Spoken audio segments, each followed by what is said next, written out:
اس دوران یکم اور 2 ہجری میں کئی اہم واقعات پیش آئے، ان میں سے کچھ اس طرح ہیں۔ اسی دوران میں قبلے کی تبدیلی کا حکم آیا۔ مکہ مکرمہ سے ہجرت کر کے مدینہ منورہ آنے کے بعد 16 یا 17 ماہ تک مسلمان بیت المقدس کی طرف رخ کر کے نماز پڑھتے رہے۔ اب حکم آیا کہ خانہ کعبہ یعنی مسجد الحرام کی طرف منہ کر کے نماز ادا کی جائے۔ اسی سال میں رمضان المبارک کے روزے رکھنے اور زکوٰۃ ادا کرنے کے احکام نازل ہوئے۔ پھر عیدین کی نماز اور صدقۃ الفطر کا حکم دیا گیا۔ اسی سال میں پہلی عید الفطر اور پہلی عید الاضحیٰ پڑھی گئی۔ اسی سال نبی کریم صلی اللہ علیہ وسلم نے اپنی پیاری بیٹی سیدہ فاطمہ رضی اللہ عنہا کی شادی سیدنا علی رضی اللہ عنہ سے کی۔ سب سے بڑھ کر یہ کہ اسی سال میں مسلمانوں پر حکم الہی سے جہاد فرض کیا گیا اور مسلمانوں کو اپنے دفاع کا حق دیا گیا۔ مکہ معظمہ میں صرف تبلیغ کا حکم تھا، اب اپنے تحفظ میں تلوار اٹھانے کا حکم آ گیا۔ چنانچہ سریوں اور غزوات کا آغاز ہوا۔ جن جنگوں میں آپ نے کسی صحابی کو امیر لشکر بنا کر بھیجا وہ سریہ کہلاتی ہے، اور جن جنگی مارکوں میں آپ خود امیر لشکر ہوئے وہ غزوہ کہلاتے ہیں۔ تاریخ اسلام میں غزوات کی تعداد 21 سے لے کر 27 تک بیان کی جاتی ہے، جبکہ سریوں کی تعداد اس سے کہیں زیادہ ہے۔ اس سال کے دوران کئی غزوات ہوئے، لیکن سب سے مشہور غزوہ بدر ہے۔ نبی کریم صلی اللہ علیہ وسلم جب ہجرت کر کے مدینہ منورہ پہنچے تو ان دنوں مدینے میں ایک نہایت دولت مند اور با اثر شخص عبداللہ بن ابی تھا۔ ہجرت سے پہلے انصار میں اس کا بہت اثر و رسوخ تھا۔ انصار اسے اپنا سردار بنانے والے تھے، بلکہ اس کی تاج پوشی کے لیے ایک تاج بنوا لیا گیا تھا۔ اسی دوران میں آپ صلی اللہ علیہ وسلم ہجرت کر کے مدینہ پہنچے اور انصار کے دونوں قبائل نے آپ کے ہاتھ پر بیعت کر لی، اور میثاق مدینہ کے ذریعے سے یہودیوں نے بھی آپ کی قیادت کو تسلیم کر لیا۔ اس سے عبداللہ بن ابی کی سرداری کے منصوبے دھرے کے دھرے رہ گئے۔ اس بنا پر اس نے آپ کی مخالفت پر کمر باندھ دی۔ ادھر مشرکین مکہ جو اسلام، مسلمانوں اور رسول اللہ صلی اللہ علیہ وسلم کی دشمنی میں جل بھن رہے تھے، انہوں نے عبداللہ بن ابی کو ایک دھمکی آمیز خط تحریر کیا۔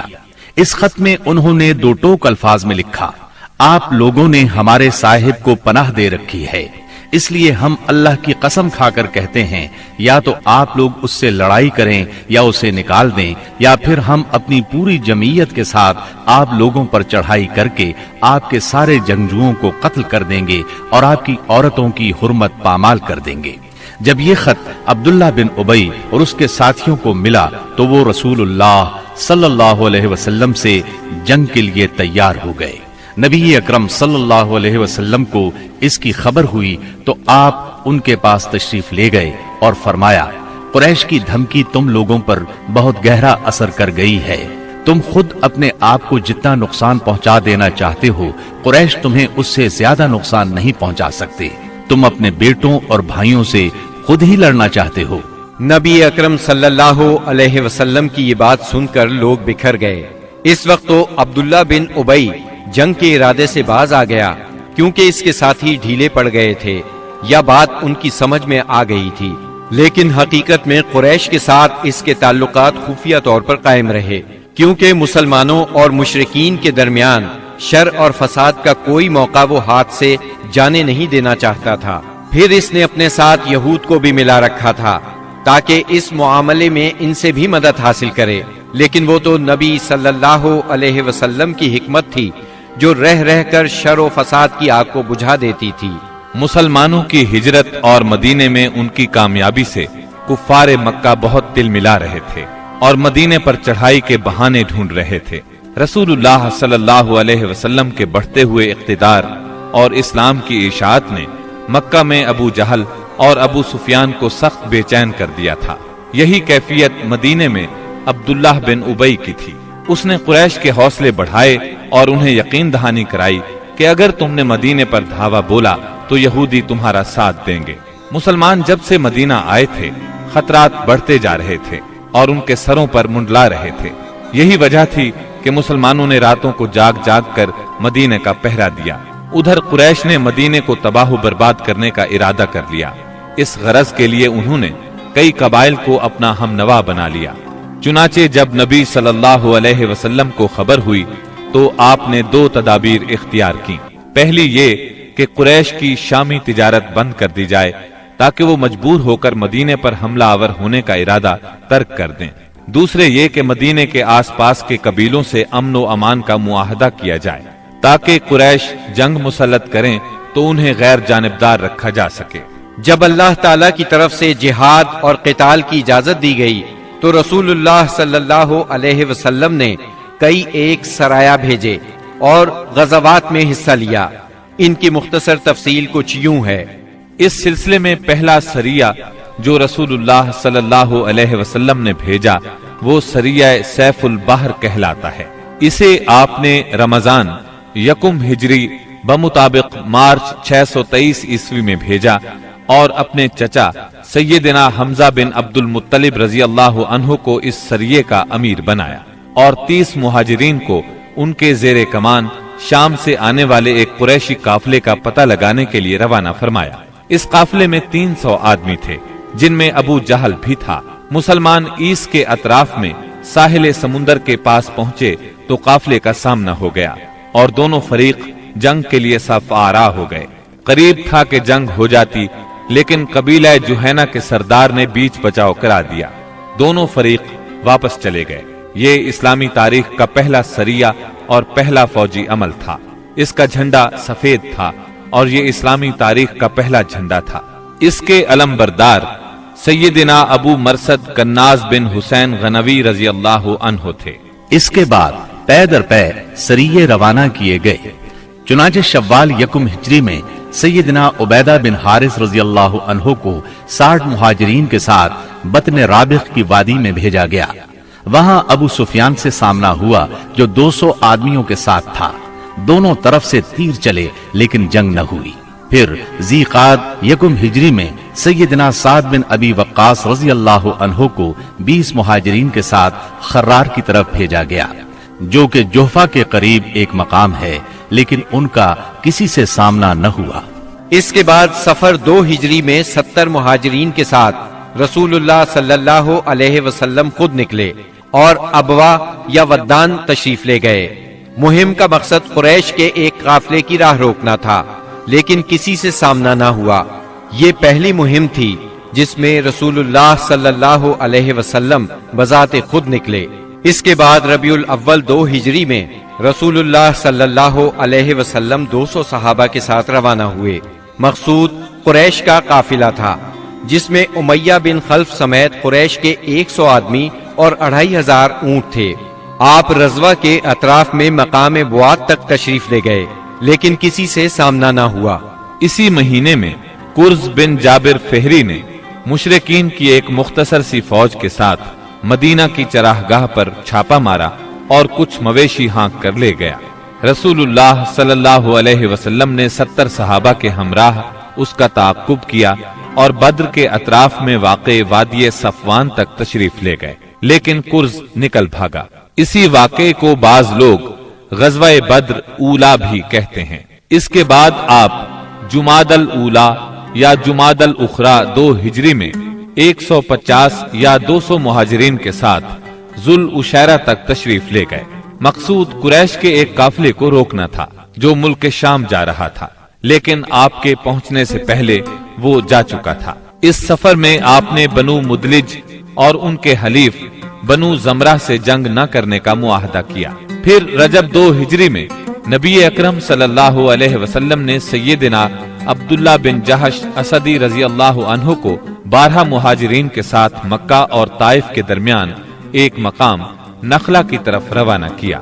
मकसद ये था कि वो कुरैश के एक काफिले की खबर लाएं, मगर उन लोगों ने काफिले पर हमला करके अम्र बिन हजरमी को कत्ल और अब्दुल्लाह बिन मुगीरा के बेटे उस्मान और मुगीरा के गुलाम हकीम बिन कैसान को कैद कर लिया और काफिले को हाँक लाए। उनके ऐसा करने पर आप उनसे नाराज हुए। चुनाचे कैदियों को छोड़ दिया गया और मकतूल का खून बहा अदा किया गया। ये वाकया रजब की आखिरी तारीख को पेश आया था। इसलिए मुशरिकीन ने शोर मचाया कि मुसलमानों ने हराम महीने की हुर्मत पामाल कर डाली। इस पर सूरह बकरा की आयत 217 नाजिल हुई। लोग आपसे हराम महीने में लड़ाई के बारे में पूछते हैं। आप कह दीजिए, इसमें जंग करना बड़ा गुनाह है और अल्लाह की राह से रोकना और उसके साथ कुफ्र करना, मस्जिद हराम से रोकना और उसके बाशिंदों को वहां से निकालना, ये सब अल्लाह के नजदीक और ज्यादा बड़ा जुर्म है और फितना कत्ल से बढ़कर है। ये थी जंगी नक्लो हरकत जो मदीना मुनव्वरा और इसके अतराफ के अमन की हिफाजत के लिए नबी सल्लल्लाहु अलैहि वसल्लम और मुसलमानों ने कायम कर रखी थी। इससे कुरैश को ये बतलाना भी मकसूद था कि अगर वो अपने शर से बाज ना आए तो अंजाम बुरा होगा, लेकिन वो अपनी खुदसरी और तकब्बुर में बढ़ते ही चले गए। चुनाचे बदर के मैदान में उन्होंने इसकी सजा पा ली और जजा बहरहाल घाटे ही की थी। 17 रमजान 2 हिजरी को गज़वा बद्र हुआ। ये कुरैश और मुसलमानों के दरमियान पहला फैसला कुन मारिका था। इसका सबब ये हुआ कि रसूलुल्लाह सल्लल्लाहु अलैहि वसल्लम जिस काफिले के लिए जुल उशैरा तक तशरीफ ले गए थे और वो बचकर शाम चला गया था, आप सल्लल्लाहु अलैहि वसल्लम उसकी ताक में थे और उसकी खबर लाने के लिए आपने शाम के मकाम हौरा तक तलहा बिन उबैदुल्लाह और सईद बिन ज़ैद रज़ियल्लाहु अन्हुमा को भेजा। चुनांचे जैसे ही ये काफिला वहां से गुजरा, उन्होंने फौरन मदीना मुनव्वरा खबर पहुंचाई। इस काफिले में अहले मक्का की बड़ी दौलत थी, यानी 1000 ऊंट जिन पर कम अज कम 262 किलो सोने की मालियत का सामान था और उसकी हिफाजत के लिए सिर्फ 40 आदमी थे। खबर मिलते ही रसूलुल्लाह सल्लल्लाहु अलैहि वसल्लम ने सहाबाए किराम रज़ियल्लाहु अन्हुम को निकलने की दावत दी, ताहम निकलना जरूरी नहीं करार दिया। चुनांचे इस दावत पर 313, 314 या 317 सहाबा ने लब्बैक कहा। इनमें 82 या 83 या फिर 86 मुहाजिरीन थे और बकिया अंसार, और फिर अंसार में से 61 कबीला औस से थे और 170 कबीला खजरज से थे। उन्होंने मुकम्मल तैयारी भी नहीं की थी। सवारी में सिर्फ 2 घोड़े, एक सैयदना जुबैर बिन अव्वाम और दूसरा सैयदना मिक़दाद बिन अस्वद किंदी के पास था, और 70 ऊंट थे। 8 या 12 रमजानुल मुबारक 2 हिजरी को ये मुख्तसर फौज लेकर रसूलुल्लाह सल्लल्लाहु अलैहि वसल्लम मदीना मुनव्वरा से निकले तो बद्र मंजिल मकसूद थी। ये मदीना मुनव्वरा के जुनूब मगरिब में 155 किलोमीटर के फासले पर वाक़ है। इसे हर तरफ से बुलंद पहाड़ों ने घेर रखा है। ज्यादा हिस्सा रेतला है। साहिल समंदर यहाँ से करीबन 10 मील के फासले पर है। यहाँ पानी का एक चश्मा है और इर्द गिर्द बागात मौजूद हैं। इस काफिले के सालार अबू सुफियान थे, जो बहुत होशियार और चौकन्ने आदमी थे। हर आने जाने वाले से मुसलमानों की नक्लो हरकत के बारे में मालूम करते रहते थे। अभी वो बद्र से काफी दूर थे कि उन्हें मुसलमानों के निकलने का इल्म हो गया। चुनाचे उन्होंने फौरन काफिले का रुख मगरिब की तरफ फेर कर साहिल का रास्ता पकड़ लिया और बद्र का रास्ता मुकम्मल तौर पर छोड़ दिया। साथ ही जमजम बिन अम्र गिफारी को उजरत देकर मक्का भेजा कि जिस कदर जल्द मुमकिन हो उन्हें मुसलमानों के निकलने की इत्तिला दे दें। उसने खबर पहुंचाई तो अहले मक्का निहायत तेजी से तैयार हुए और सब के सब निकले। अबू लहब के सिवा बड़ों में से कोई पीछे न रहा। आसपास के कबाइल के लोग भी साथ ले लिए। जब ये लश्कर मकाम जुहफा पर पहुंचा तो अबू सुफियान का पैगाम मिला। इसमें उसने अपने बच निकलने की इत्तिला दी थी और ये मुतालबा किया था कि मक्का वापस पलट जाएं। चुनाचे लोगों ने वापसी का इरादा कर लिया, मगर अबू जहल ने अपने तकब्बुर और अकड़ की वजह से वापस जाने से इनकार कर दिया। कुरैश की फौज में 1000 आदमी थे, जिनके पास 100 घोड़े और 600 जिरें थी और ऊंट कसरत से थे। एक तरफ इन्हें अपनी कसरत पर नाज और साजो सामान पर फख्र था, तो दूसरी तरफ नबी करीम सल्लल्लाहु अलैहि वसल्लम इज्जो इनकिसार से अल्लाह की बारगाह में हाथ फैलाए दुआ कर रहे थे। आपकी दुआ के अल्फाज ये थे, ऐ बारी ताला, अगर मुसलमानों की ये मुट्ठी भर जमात हलाक हो गई तो रूए जमीन पर कभी तेरी इबादत न की जाएगी। ऐ अल्लाह, अगर तू चाहे तो आज के बाद कभी तेरी इबादत न की जाए। आपने खूब तजर्रो और खुलूस से दुआ की, यहाँ तक कि आपकी चादर आपके कंधों से गिर गई।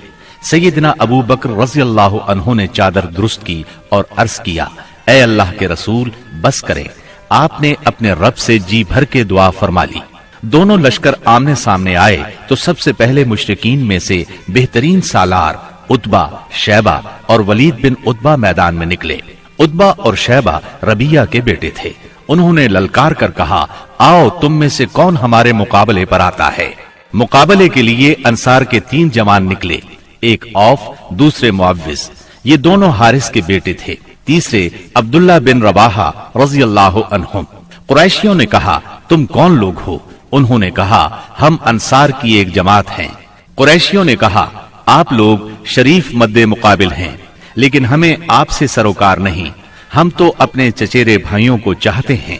फिर उनके मुनादी ने आवाज लगाई, मुहम्मद, हमारे पास हमारी कौम के हमसरों को भेजो।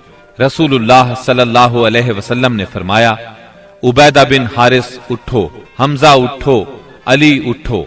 जब ये लोग उठे और कुरैशियों के करीब पहुंचे तो उन्होंने पूछा, आप कौन लोग हैं? उन्होंने अपना तारुफ कराया। कुरैशियों ने कहा, आप लोग शरीफ मद्दे मुकाबिल हैं। इसके बाद मारका आराई हुई। सैयदना उबैदा बिन हारिस ने उतबा बिन रबिया से मुकाबला किया, सैयदना हमजा ने शैबा से और सैयदना अली ने वलीद से। सैयदना हमजा और सैयदना अली ने अपने अपने मद्दे मुकाबिल को झट मार लिया, लेकिन उबैदा बिन हारिस और उनके मद्दे मुकाबिल के दरमियान एक एक वार का तबादला हुआ और दोनों में से हर एक ने दूसरे को गहरा जख्म लगाया। इतने में सैयदना अली और सैयदना हमजा अपने अपने शिकार से फारिग होकर आ गए। आते ही उतबा पर टूट पड़े, उसका काम तमाम किया और सैयदना उबैदा को उठा लाए। उनका पांव कट गया था और आवाज बंद हो गई थी, जो मुसलसल बंद ही रही, यहाँ तक कि जंग के चौथे या 5वें दिन जब मुसलमान मदीने से वापस होते हुए वादी सफरा से गुजर रहे थे, उनका इंतकाल हो गया। मुबारजत का नतीजा मुशरिकीन के लिए बुरा साबित हुआ। चुनाचे वो गुस्से से बेकाबू होकर मुसलमानों की सफों में तुंदी के साथ टूट पड़े। घमसान का रन पड़ा और कुश्तों के पुश्ते लग गए। इससे मुशरिकीन की सफों में इस्तिराब की लहर दौड़ गई। तागूत अकबर अबू जहल मलऊन ने अपनी सफों में इस्तिराब की इब्तिदाई लहर देखी तो चाहा कि इस सैलाब के सामने डट जाए। चुनाचे वो अपने लश्कर को ललकारता हुआ तकब्बुर के साथ कहने लगा, लातो उज़्ज़ा की कसम, हम उस वक्त तक वापस नहीं होंगे जब तक इन्हें रस्सियों में न जकड़ लें। देखो, तुम्हारा कोई आदमी इनके किसी आदमी को कत्ल न करे, बल्कि इन्हें पकड़ो और गिरफ्तार करो ताकि हम इनको इस हरकत का मजा चखाएं। लेकिन उसे इस गुरूर की हकीकत का बहुत जल्द पता लग गया, क्योंकि चंद ही लम्हे बाद मुसलमानों के हमले की तुंदी के सामने मुशरिकीन की सफें फटना शुरू हो गईं। अलबत्ता अबू जहल अब भी अपने गिर्द मुशरिकीन का एक गौल लिए जमा हुआ था। इस गौल ने अबू जहल के चारों तरफ तलवारों की बाढ़ और नेजों का एक जंगल कायम कर रखा था, लेकिन गैरतमंद मुसलमानों के इस्लामी हुजूम की आंधी ने उस बाढ़ को भी बिखेर दिया और उस जंगल को भी उखेड़ दिया। इसके बाद ये तागूत अकबर दिखाई पड़ा। मुसलमानों ने देखा कि वो एक घोड़े पर चक्कर काट रहा है। इधर उसकी मौत 2 अंसारी जवानों के हाथों उसका खून चूसने की मुंतजिर थी। तागूत अकबर अबू जहल के कत्ल का इबरतनाक वाकया बयान करते हुए अब्दुर्रहमान बिन औफ रजी अल्लाह अन्हु फरमाते हैं कि मैं जंग बद्र के रोज सफ के अंदर था कि अचानक मुड़ा तो क्या देखता हूँ कि दाएं बाएं 2 नौ उम्र जवान हैं। गोया उनकी मौजूदगी से मैं हैरान हो गया कि इतने में एक ने अपने साथी से छुपाकर मुझसे कहा, चचा जान, मुझे अबू जहल को दिखला दीजिए। मैंने कहा, भतीजे तुम उसे क्या करोगे? उसने कहा, मुझे बताया गया है कि वो रसूलुल्लाह सल्लल्लाहु अलैहि वसल्लम को गाली देता है। उस जात की कसम जिसके हाथ में मेरी जान है, अगर मैंने उसको देख लिया तो मेरा वजूद उसके वजूद से अलग न होगा, यहाँ तक कि हम में से जिसकी मौत पहले लिखी है वो मर जाए। वो कहते हैं, मुझे इस पर ताज्जुब हुआ। इतने में दूसरे 9 उम्र नौजवान ने मुझे इशारे से मुतवज्जिह करके यही बात कही। उनका बयान है कि मैंने चंद ही लम्हों बाद देखा कि अबू जहल लोगों के दरमियान चक्कर काट रहा है। मैंने कहा, अरे देखते नहीं, ये रहा तुम दोनों का शिकार जिसके बारे में तुम मुझसे पूछ रहे थे। फरमाते हैं कि ये सुनते ही वो दोनों शाहीन अपनी तलवारें लिए झपट पड़े और उसे मारकर कत्ल कर दिया। फिर पलटकर रसूलुल्लाह सल्लल्लाहु अलैहि वसल्लम के पास आए। आपने फरमाया, तुम में से किसने कत्ल किया है? दोनों ने कहा, मैंने कत्ल किया है। आपने दोनों की तलवारें देखीं और फरमाया, तुम दोनों ने कत्ल किया है। अलबत्ता अबू जहल का सामान माआज बिन अम्र बिन जमूह को दिया। दोनों हमलावरों का नाम माआज बिन अम्र बिन जमूह और माआज बिन अफरा है। सीरत निगार इब्ने इसहाक का बयान है कि मुआज बिन अम्र बिन जमूह ने कहा कि मैंने मुशरिकीन को सुना, वो अबू जहल के बारे में कह रहे थे, अबुल हकम तक किसी की रसाई ना हो। मुआज बिन अम्र कहते हैं कि जब मैंने ये बात सुनी तो उसे अपने निशाने पर ले लिया और उसकी समत जमा रहा। जब गुंजाइश मिली तो मैंने हमला कर दिया और ऐसी जरब लगाई कि उसका पांव निस्फ पिंडली से उड़ गया। वल्लाह, जिस वक्त ये पांव उड़ा है तो मैं उसकी तशबीह सिर्फ उस गुठली से दे सकता हूँ जो मूसल की मार पड़ने पर झटक कर उड़ जाए। कहते हैं कि इधर मैंने अबू जहल को मारा और उधर उसके बेटे इकरमा ने मेरे कंधे पर तलवार चलाई, जिससे मेरा हाथ कटकर मेरे बाजू के चमड़े से लटक गया और लड़ाई में मुखिल होने लगा। मैं इसे अपने साथ घसीटते हुए सारा दिन लड़ा, लेकिन जब वो मुझे अजियत पहुंचाने लगा तो मैंने इस पर अपना पांव रखा और इसे जोर से खींचकर अलग कर दिया। इसके बाद अबू जहल के पास मुअव्विज बिन अफरा पहुंचे। वो जख्मी था। उन्होंने इसे ऐसी जरब लगाई कि वो वहीं ढेर हो गया, सिर्फ सांस आती जाती रही। इसके बाद मुअव्विज बिन अफरा खुद भी लड़ते हुए शहीद हो गए। जब मारिका खत्म हो गया तो रसूलुल्लाह सल्लल्लाहु अलैहि वसल्लम ने फरमाया, कौन है जो देखे कि अबू जहल का अंजाम क्या हुआ? इस पर सहाबा किराम उसकी तलाश में बिखर गए। अब्दुल्ला बिन मसूद रज़ियल्लाहु अन्हु ने उसे इस हालत में पाया कि अभी सांस आ जा रही थी। उन्होंने उसकी गर्दन पर पांव रखा और सर काटने के लिए दाढ़ी पकड़ी और फरमाया, ओ अल्लाह के दुश्मन, आखिर अल्लाह ने तुझे रुसवा किया ना? उसने कहा, मुझे काहे को रुसवा किया? क्या जिस शख्स को तुम लोगों ने कत्ल किया है उससे भी बुलंद पाया कोई आदमी है? या जिसको तुम लोगों ने कत्ल किया उससे भी कोई ऊपर आदमी है? फिर बोला, काश मुझे किसानों की बजाय किसी और ने कत्ल किया होता। इसके बाद कहने लगा, मुझे बताओ फतह किसकी हुई? अब्दुल्ला बिन मसूद रज़ियल्लाहु अन्हु ने फरमाया, अल्लाह और उसके रसूल सल्लल्लाहु अलैहि वसल्लम की। इसके बाद अब्दुल्ला बिन मसूद रज़ियल्लाहु अन्हु से, जो उसकी गर्दन पर पांव रख चुके थे, कहने लगा, ओ बकरी के चरवाहे, तू बड़ी ऊंची और मुश्किल जगह पर चढ़ गया। वाज़ेह रहे कि अब्दुल्ला बिन मसूद रज़ियल्लाहु अन्हु मक्के में बकरियां चराया करते थे। इस गुफ्तगू के बाद अब्दुल्ला बिन मसूद रज़ियल्लाहु अन्हु ने उसका सर काट लिया और रसूलुल्लाह सल्लल्लाहु अलैहि वसल्लम की खिदमत में लाकर हाजिर करते हुए अर्ज किया, या रसूल अल्लाह सल्लल्लाहु अलैहि वसल्लम, ये रहा अल्लाह के दुश्मन अबू जहल का सर। आपने 3 बार फरमाया, वाकई उस अल्लाह की कसम जिसके सिवा कोई माबूद नहीं। इसके बाद फरमाया, अल्लाह अकबर, तमाम हमद अल्लाह के लिए है जिसने अपना वादा सच कर दिखाया, अपने बंदे की मदद फरमाई और तन्हा सारे गिरोहों को शिकस्त दी। फिर फरमाया, चलो मुझे उसकी लाश दिखाओ। जब आप सल्लल्लाहु अलैहि वसल्लम को लाश दिखाई गई तो आपने फरमाया, ये इस उम्मत का फिरौन है। मुआज बिन अम्र और मुअव्विज बिन अफरा के ईमान अफरोज कारनामों का जिक्र हो चुका है। हकीकत ये है कि इस मारके में कदम कदम पर ईमान के ऐसे ताबनाक नुकूश पेश आए जिनमें अकीदत की कुव्वत और उसूल की पुख्तगी नुमायां और जलवागर थी।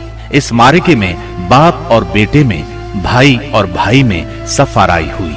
उसूलों के इख्तिलाफ पर तलवारें बेनियाम हुई और मजलूम व मकहूर ने जालिम व काहिर से टकराकर अपने गुस्से की आग बुझाई।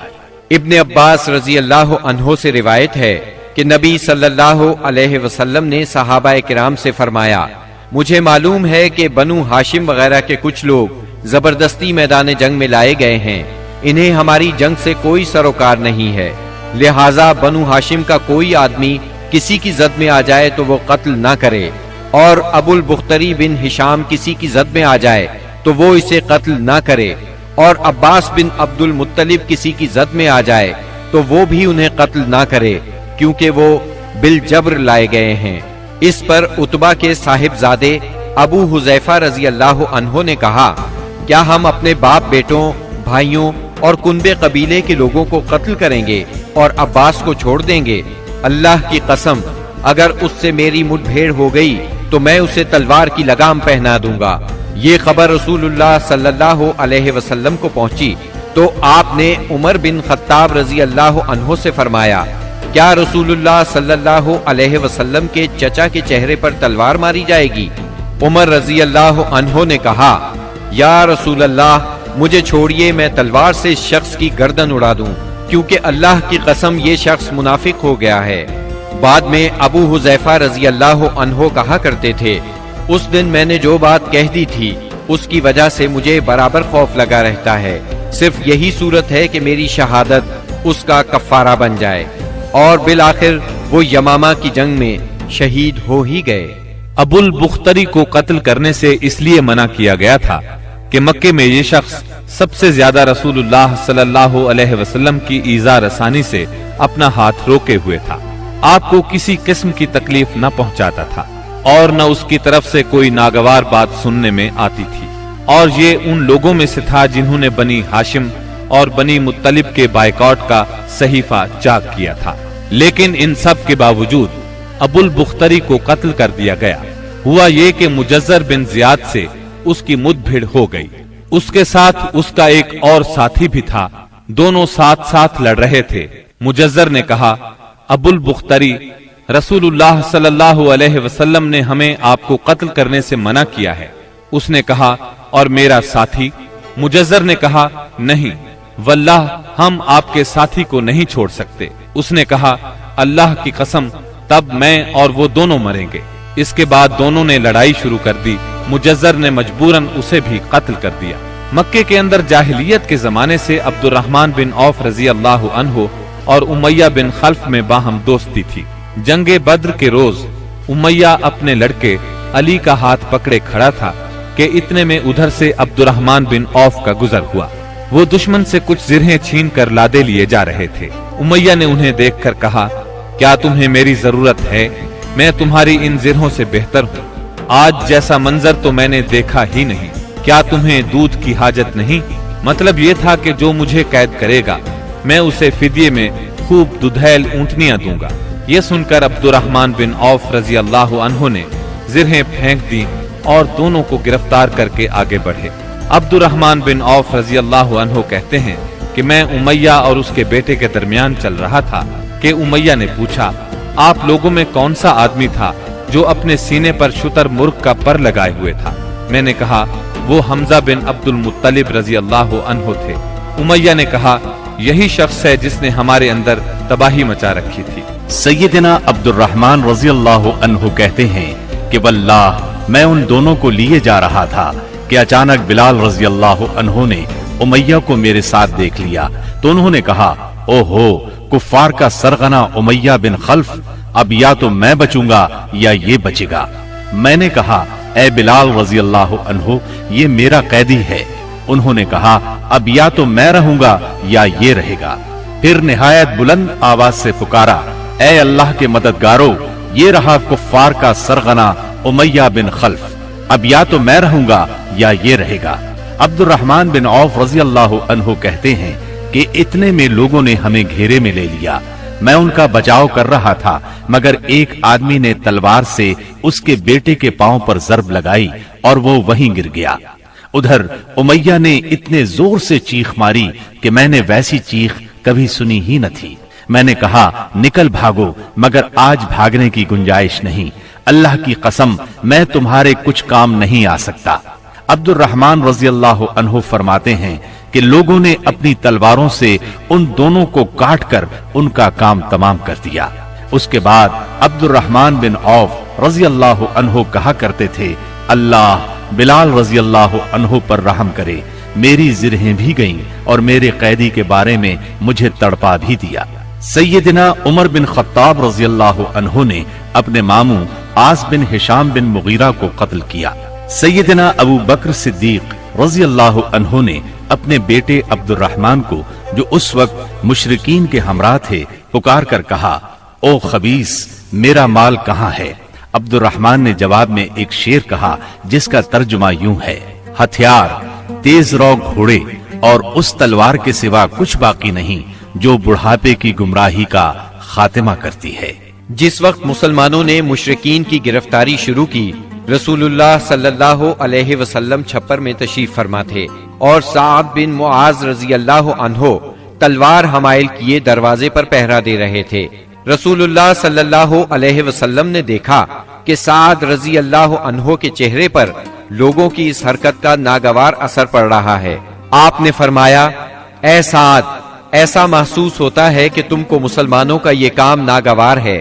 انہوں نے کہا: جی ہاں، اللہ کی قسم، اے اللہ کے رسول، یہ اہل شرک کے ساتھ پہلا معرکہ ہے جس کا موقع اللہ نے ہمیں فراہم کیا ہے، اس لیے اہل شرک کو باقی چھوڑنے کی بجائے مجھے یہ بات زیادہ پسند ہے کہ انہیں خوب قتل کیا جائے اور اچھی طرح کچل دیا جائے۔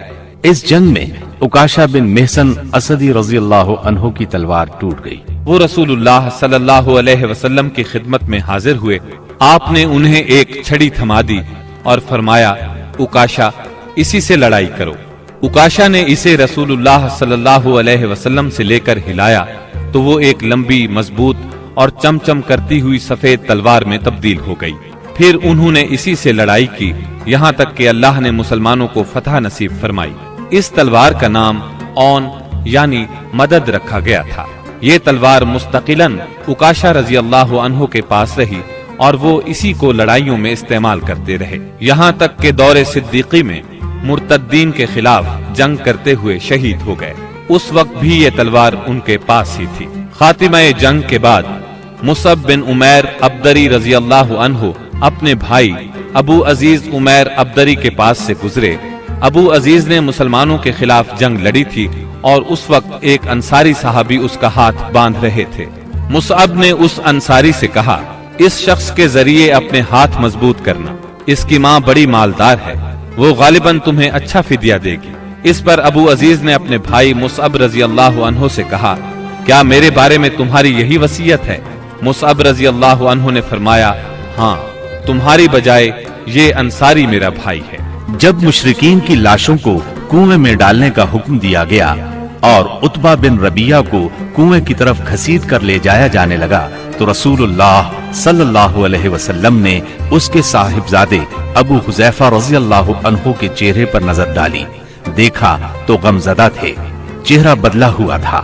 آپ صلی اللہ علیہ وسلم نے فرمایا: ابو حذیفہ، غالباً اپنے والد کے سلسلے میں تمہارے دل کے اندر کچھ احساسات ہیں۔ انہوں نے کہا: نہیں واللہ یا رسول اللہ، میرے اندر میرے باپ کے بارے میں اور ان کے قتل کے بارے میں ذرا بھی لرزش نہیں، البتہ میں اپنے باپ کے متعلق جانتا تھا کہ ان میں سوجھ بوجھ ہے، دور اندیشی اور فضل و کمال ہے، اس لیے میں آس لگائے بیٹھا تھا کہ یہ خوبیاں انہیں اسلام تک پہنچا دیں گی، لیکن اب ان کا انجام دیکھ کر اور اپنی توقع کے خلاف کفر پر ان کا خاتمہ دیکھ کر مجھے افسوس ہے۔ اس پر رسول اللہ صلی اللہ علیہ وسلم نے سیدنا ابو حذیفہ رضی اللہ عنہ کے حق میں دعائے خیر فرمائی اور ان سے بھلی بات کہی۔ آخرکار اسلام نے کفر پر فتح پائی۔ اس غزوہ بدر میں قریش کا سردار ابو جہل بھی مارا گیا۔ یہ وہی ابو جہل تھا جس نے نبی کریم صلی اللہ علیہ وسلم اور مسلمانوں پر ظلم و ستم کے پہاڑ توڑے تھے۔ 70 کافر موت کے گھاٹ اترے، 70 ہی گرفتار ہوئے، باقی دم دبا کر بھاگ نکلے۔ مسلمانوں میں صرف 14 شہید ہوئے، ان میں 6 مہاجر اور 8 انصاری تھے۔ اس جنگ نے اسلام کے دشمنوں کی طاقت کا جنازہ نکال دیا، ان کا بھرم کھل گیا اور ان کا غرور خاک میں مل گیا۔ جب رسول اللہ صلی اللہ علیہ وسلم مدینہ پہنچ چکے تو آپ نے قیدیوں کے بارے میں مشورہ کیا۔ سیدنا ابو بکر نے فدیہ لینے کی رائے دی، جبکہ سیدنا عمر کی رائے یہ تھی کہ انہیں قتل کر دیا جائے۔ انہوں نے فرمایا: میرا قریبی میرے حوالے کریں اور میں اسے قتل کروں۔ عقیل بن ابی طالب سیدنا علی کے حوالے کریں، وہ اس کی گردن کو اڑائیں، یہاں تک کہ اللہ کو معلوم ہو جائے کہ ہمارے دلوں میں مشرکین کے لیے کوئی نرم گوشہ نہیں ہے، اور یہ حضرات مشرکین کے ائمہ اور قائدین ہیں۔ رسول اللہ صلی اللہ علیہ وسلم نے فدیہ لینا طے کیا۔ یہ فدیہ 4000 سے 3000 اور کم از کم 1000 درہم تک تھا، اور ان میں سے جو لکھنا پڑھنا جانتے تھے ان کا فدیہ یہ قرار دیا گیا کہ وہ 10 بچوں کو لکھنا پڑھنا سکھا دیں۔ غزوہ بدر میں قریش کے 70 آدمی مارے گئے، ان میں عتبہ اور ابو جہل جیسے رئیس شامل تھے۔